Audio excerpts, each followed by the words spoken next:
दोस्तों, आदाब, सलाम। इतने बड़े लोकतंत्र भारत में आज भी करोड़ों लोगों के नाम वोटर लिस्ट में नहीं है। वोट एक बड़ी ताकत है और हमें उसका इस्तेमाल करना चाहिए। तो आज इस वीडियो में हम देखेंगे कि किस तरह से वोटर लिस्ट में अपना नाम रजिस्टर करें और आप कैसे अपना वोटर आईडी कार्ड बनवाएं। इलेक्शन कमीशन ऑफ इंडिया ने वोटर आईडी कार्ड को अप्लाई करने के लिए एक नया पोर्टल बनाया है। तो उसके लिए हम गूगल पे www.voters.eci ये लिखेंगे तो सबसे पहले जो सजेशन आएगा उस पर हम क्लिक कर लेंगे। तो ये जो लिंक आया है यहाँ पे www.voters.eci.gov.in, तो आप देख सकते हैं वोटर सर्विस पोर्टल खुल गया है। यहाँ पे साइड में ऑप्शन आ रहा है लॉगिन और साइन अप का, और ये सारे तमाम ऑप्शंस आ रहे हैं, बट आप कंफ्यूज ना हो। अगर आपके पास ऑलरेडी वोटर आईडी कार्ड है तो आप सीधा लॉगिन कर सकते हैं, बट यहाँ पे हमें ये करना है कि वोटर आईडी कार्ड अप्लाई करना है, तो उसके लिए हम साइन अप करेंगे। तो साइन अप करने के बाद आप देख सकते हैं यहाँ पर इस तरह से ऑप्शन आ रहा है इंडियन रेजिडेंट इलेक्टर और इंडियन ओवरसीज इलेक्टर। तो अगर आप यहीं इंडिया के हैं तो आप यहीं से लिख सकते हैं, मोबाइल नंबर अपना डाल दीजिए। ईमेल एड्रेस ऑप्शनल है, डालना है तो आप डाल सकते हैं। तो यहाँ पे अपना नंबर डाल के और उसके बाद कैप्चा कोड हम डाल देंगे और कंटिन्यू कर देंगे। तो यहाँ पे फर्स्ट नेम और लास्ट नेम का ऑप्शन आ रहा है। तो फर्स्ट नेम पे हमें अपना पहला नाम लिखना है, जैसे कि सलमान हुसैन नाम है तो मैंने फर्स्ट नेम पे सलमान लिखा और लास्ट नेम पे अपना सर नेम यानी कि हुसैन ये लिखा। तो पासवर्ड बनाने के लिए उसमें एक कैपिटल लेटर होना चाहिए, स्मॉल लेटर्स होने चाहिए, एक स्पेशल लेटर होना चाहिए जैसे कि #@ कुछ भी ऐसा, और नंबर्स होने चाहिए, और आपका पासवर्ड तैयार हो जाएगा। फिर रिक्वेस्ट OTP पे क्लिक कर दीजिए और OTP आपके नंबर पे आ जाएगी, और वही OTP यहाँ डाल के वेरीफाई पर क्लिक कर देना है। तो वेरीफाई का बटन दबाते ही you are successfully signed up.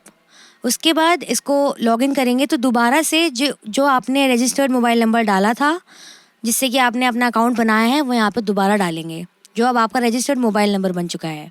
उसके बाद जो आपने पासवर्ड बनाया है वो अभी एंटर कर देंगे, फिर कैप्चा डालेंगे और रिक्वेस्ट OTP।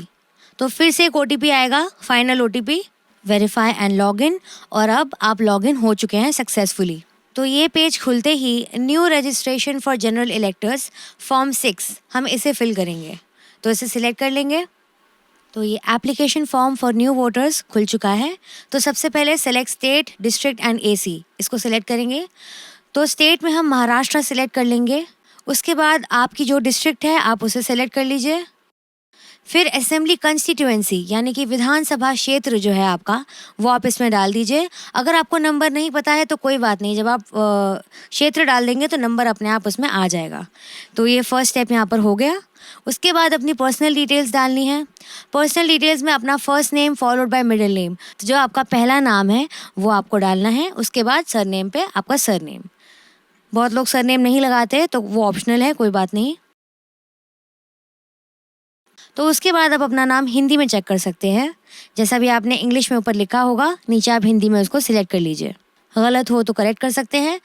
तो यहाँ पे अपलोड फोटोग्राफ का ऑप्शन है, और यहाँ पे आपको अपनी पासपोर्ट साइज कलर्ड फोटोग्राफ लेनी है, और वहाँ पे आपका चेहरा, आपका फ्रंट फेस बिल्कुल क्लियर होना चाहिए विद वाइट बैकग्राउंड।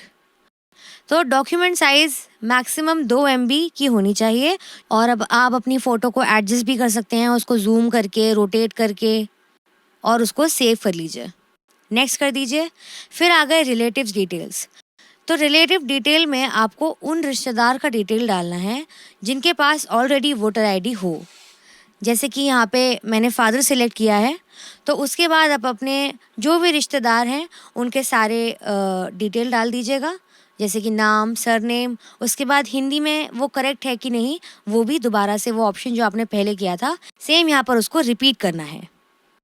फिर नेक्स्ट कर दीजिए। फिर यहाँ पे आ गए कॉन्टैक्ट डिटेल्स। मोबाइल नंबर अगर आपने रिलेटिव का डाला है तो वो सिलेक्ट कर लीजिए, अपना डाला है तो सेल्फ पे क्लिक कर लीजिए। फिर अपना नंबर डाल दीजिए और उसके बाद कर दीजिए सेंड OTP, और फिर OTP आपके नंबर पे आ जाएगा, जो भी नंबर आपने डाला होगा वो OTP यहाँ पर डाल के वेरीफाई पे क्लिक कर दीजिए। उसके बाद ईमेल आईडी अगर सेल्फ है या रिलेटिव की है तो वो भी आप सिलेक्ट कर लीजिए। अगर सेल्फ है तो सेल्फ पे क्लिक कीजिए, अगर रिलेटिव की है तो रिलेटिव पे क्लिक कीजिए। फिर आ गए आधार डिटेल्स। तो आधार डिटेल्स में सबसे पहले अपना आधार नंबर लिखना है। तो आधार नंबर पे जो आपका 13 डिजिट का आधार नंबर है वो आप यहाँ पर डाल दीजिए। और अगर आपके पास आधार कार्ड नहीं है या आपके पास अपना आधार नंबर नहीं है तो आप वो वाला ऑप्शन भी सिलेक्ट कर सकते हैं। I am not able to furnish my Aadhaar number because I don't have Aadhaar number. उसके बाद नेक्स्ट पे क्लिक कर दीजिए। तो आप ये भी नोटिस करते जा रहे होंगे कि जैसे जैसे हम ये फिल करते जा रहे हैं तो ब्लू टिक्स लगते जा रहे हैं। इसका मतलब आपने सही सही फॉर्म को फिल कर दिया है।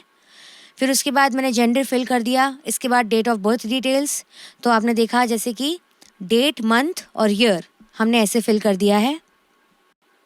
उसके बाद सेल्फ अटेस्टेड कॉपी, तो यहाँ पे आप अपनी बर्थ सर्टिफिकेट लगा सकते हैं। जो भी आपके पास डॉक्यूमेंट है आप वो डॉक्यूमेंट लगा सकते हैं। यहाँ पे देखिए ऑप्शन आ गया Aadhaar card, PAN card, driving licence, class 10th या 12th का सर्टिफिकेट, इंडियन पासपोर्ट, आप कुछ भी लगा सकते हैं जो भी आपके पास एज प्रूफ है। उसके बाद आप यहाँ पर सेम तरीके से 2 MB मैक्सिमम, और वो JPG, PNG और या फिर PDF फाइल में होनी चाहिए। उसके बाद हम प्रेजेंट एड्रेस डिटेल्स डाल देंगे। प्रेजेंट एड्रेस डिटेल मतलब जहाँ पर आप अभी रह रहे हैं वहाँ का एड्रेस। जो भी आपका एड्रेस प्रूफ है वो डॉक्यूमेंट आप यहाँ पर अटैच करके लगा सकते हैं। और वही इसका फॉर्मेट है, मैक्सिमम 2 MB, JPG, PNG या फिर PDF फॉर्म में। चूज़ फाइल को सिलेक्ट करके सारा कुछ डाल देना है वही वैसे ही जैसे आपने पहले डाला है।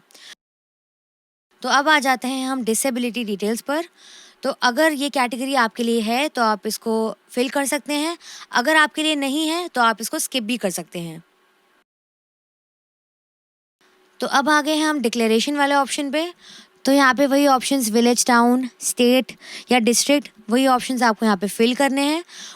आपने जो एड्रेस प्रूफ पे एड्रेस दिया है वहाँ पे आप कब से रह रहे हैं, आपको वहाँ की डेट और साल यहाँ पर लिखनी है। उसके बाद आ जाते हैं कि आप ये फॉर्म कौन सी प्लेस से फिल कर रहे हैं, कौन सी जगह से फिल कर रहे हैं, ये आपने लिखना है। आपने डेट डालनी है और उसके बाद कैप्चा कोड डालना है। और आप देखिए कि इस